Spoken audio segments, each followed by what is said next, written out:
This is what you need to know now. Iran is doing absolutely no business, and we're going to keep it that way. The US blockade of Iranian oil under pressure. How Iran could be planning to retaliate. President Trump defending his now deleted post and doubles down on his criticism of Pope Leo. Allegations of inappropriate behavior force 2 House lawmakers to retire from Congress. I think it's a smart decision. Right thing to do? That's the right thing to do. Brian, anything to say?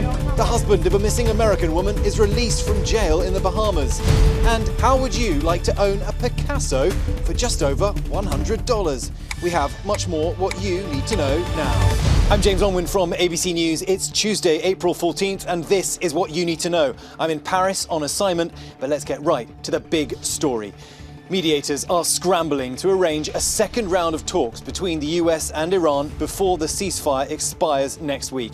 Vice President J.D. Vance says talks stalled over the weekend because Iran refused to accept US terms to not develop nuclear weapons. I wouldn't just say that things went wrong. I also think things went right. We made a lot of progress, but we also made very clear what the terms where the United States could make some accommodation, what terms we were flexible on, and what things we absolutely needed to see in order for the President of the United States to feel like he was getting a good deal. Iran's foreign minister called US demands excessive, but said there was progress on many issues discussed. A US official says it's likely the US and Iran will agree to another round of talks before the ceasefire expires. On the US blockade of Iranian oil in the Strait of Hormuz, Saudi Arabia is pressuring the United States to drop it. That's according to a report in the Wall Street Journal. 15 US warships are now enforcing President Trump's blockade of all ships entering or departing Iranian ports and coastal areas. 2 tankers under US sanctions turned around as soon as the restrictions went into effect. Right now, there's no fighting. Right now, we have a blockade. Iran is doing absolutely no business, and we're going to keep it that way very easily. And Secretary of State Marco Rubio will take part in talks between Israel and Lebanon today, the first such talks in decades. Israel's sweeping attacks on Iran-backed Hezbollah in Lebanon have killed more than 2,000 people and have displaced more than 1 million residents. That's according to Lebanese officials. Despite the talks, Israel has refused to agree to a ceasefire. Hezbollah will not attend the talks, but its leader has vowed to keep fighting and says the group won't recognize any agreement from the negotiations. President Trump has now deleted the image he posted of an AI-generated picture of himself appearing as a Christ-like figure. At the White House, he said he thought it showed him as a doctor. It's supposed to be me as a doctor making people better, and I do make people better. I make people a lot better.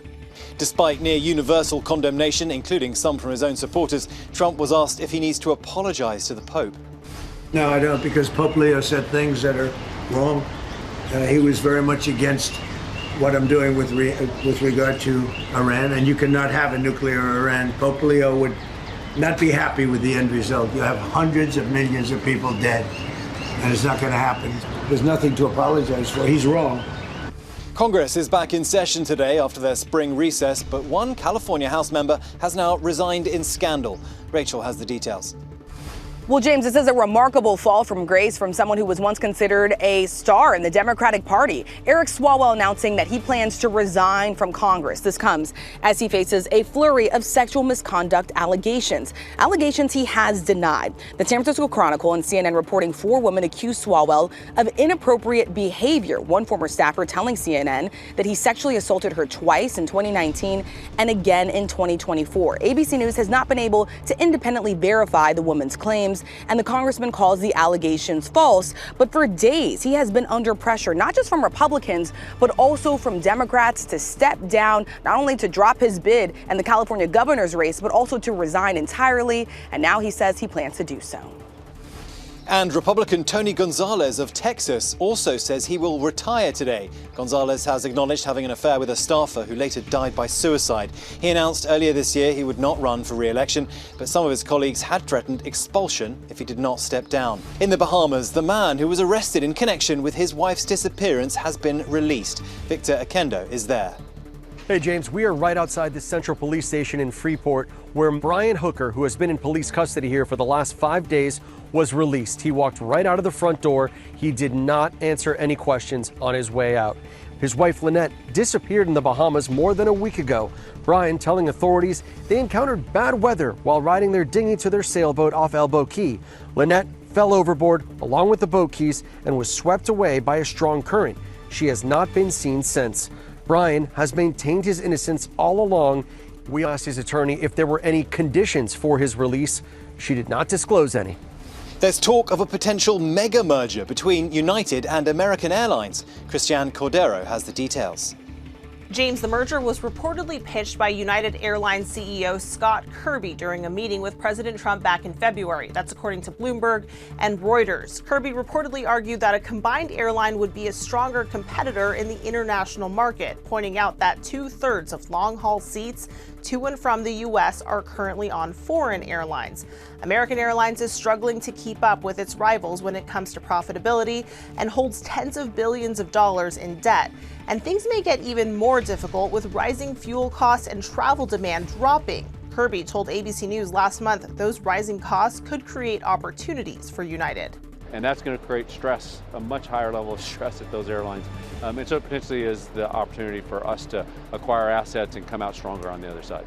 But industry insiders say the chances of a merger being approved are slim, with unions, rival airlines, and airports expected to oppose the idea. And we have much more what you need to know.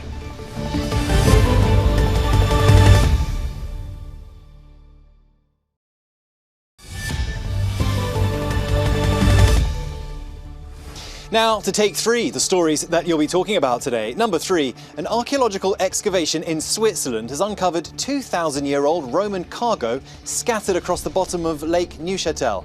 Researchers say the ancient ship once carried a multitude of goods, including olive oil from Spain, wagon wheels and weaponry. Common dishware like platters, cups and bowls were also found in the wreckage. One thing is still missing though, the ship itself. Archaeologists believe the sailors and Roman soldiers saved their boat by throwing the goods overboard. Number 2, can you run faster than a robot? Video from China shows humanoid robots on a test run for a half marathon. About 70 teams took part in the test race. The main event is later this month. New this year is the use of robots with autonomous navigation as opposed to remote-controlled runners.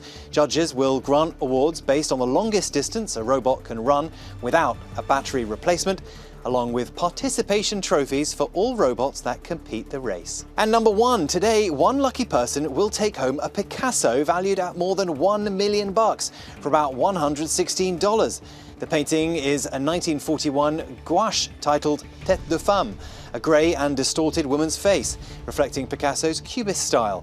The One Picasso for €100 campaign will be raising funds for the Alzheimer's Research Foundation. So far, 120,000 tickets have been sold, raising at least €12 million. And new today, the former University of Michigan football coach faces sentencing. Sharon Moore was fired in December over an inappropriate relationship with a staff member. In March, Moore pleaded no contest to misdemeanor charges that accused him of breaking into that staffer's apartment. He could serve several months in jail. And now, one more thing before you go. The Rainbow Pride flag will be flying again at the Stonewall National Monument in New York City. This settles a lawsuit brought after the National Park Service removed the flag in February. The monument marks the site that sparked riots in 1969, launching the gay rights movement in the United States. And that's what you need to know. For breaking news and live updates throughout the day, check out ABC News streaming on Disney+.